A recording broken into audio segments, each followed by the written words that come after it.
Bonjour à toutes et à tous, bienvenue sur l'Aqua. Donc aujourd'hui je vais vous expliquer si vous avez un pompe et une biobox, pourquoi votre chauffage et votre pompe ont cessé de fonctionner en même temps, et si c'est l'un des deux, pourquoi est-ce que la pompe aurait arrêté de fonctionner.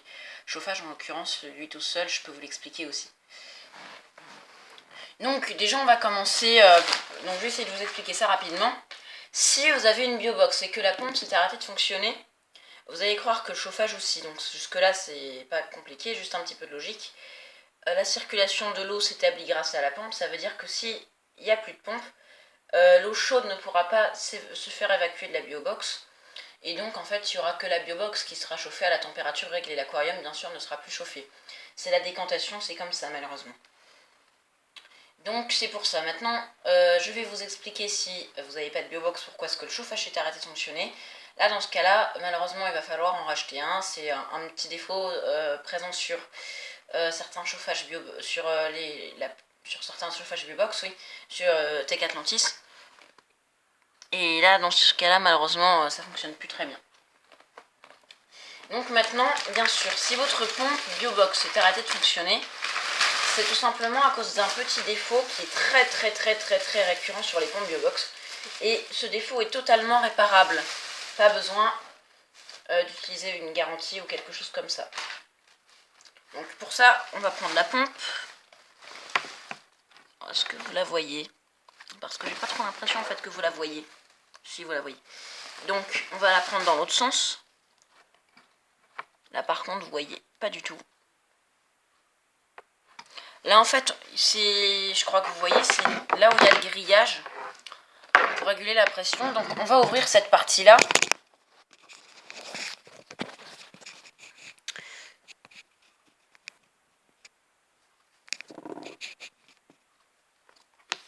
Donc tout simplement grâce aux petites fentes situées sur les côtés.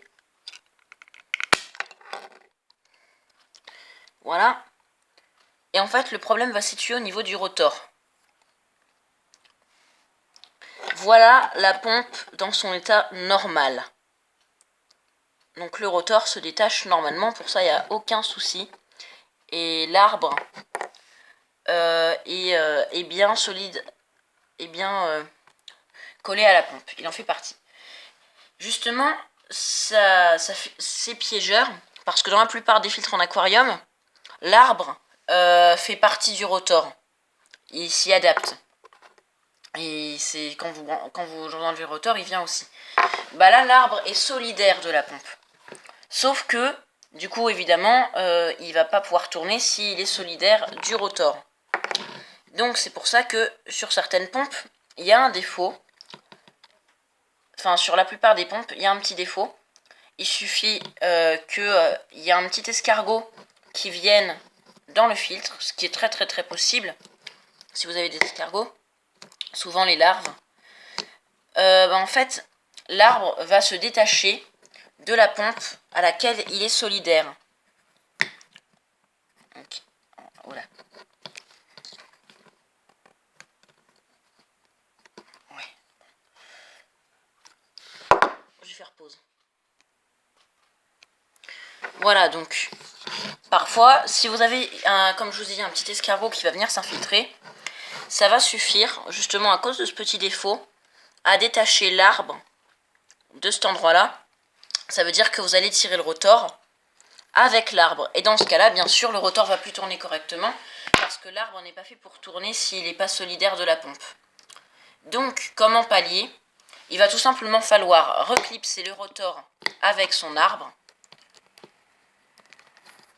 sur la pompe, puis vous allez entendre un petit clic, puis c'est totalement normal, ça y est, elle va pouvoir refonctionner.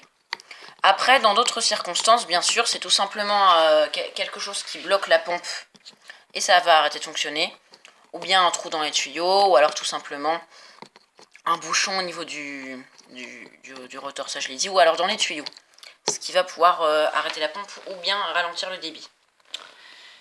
Donc voilà, j'espère bien vous avoir expliqué d'où venait ce problème et comment y pallier. Donc j'espère que ça vous aura été utile. Si c'est le cas, surtout dites-le moi en commentaire. Si vous avez aussi d'autres idées de vidéos, Dites-le en commentaire. Bien sûr, après, il faut reclipser le truc, hein, c'est pas compliqué. Puis bien sûr, après, vous rebranchez la pompe avec son adaptateur et toutes les petites pièces. Donc voilà, j'espère que ça vous aura aidé à comprendre, aidé à pallier au problème. Puis bah franchement, du coup, si ça vous a plu, mettez un pouce bleu. Et comme j'ai dit, si vous avez des remarques ou des questions, n'hésitez surtout pas à les poser dans les commentaires, j'y répondrai dès que possible.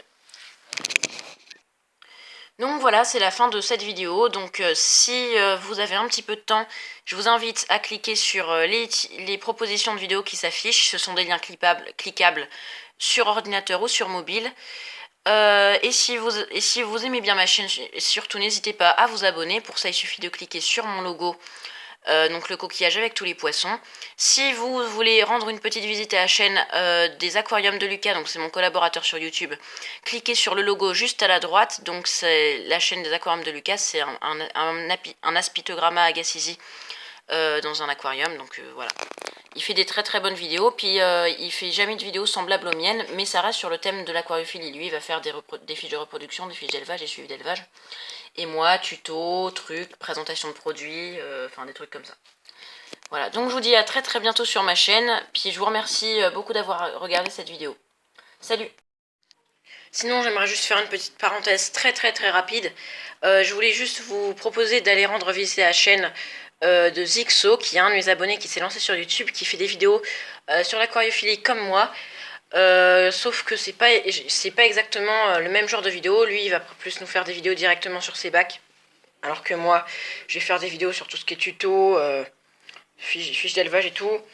Donc je vous recommande vraiment d'aller voir sa chaîne. Donc il y a son logo normalement là qui apparaît au milieu de l'écran. Donc n'hésitez surtout pas à cliquer dessus pour aller voir sa chaîne. Vous verrez, vous ne serez pas déçus.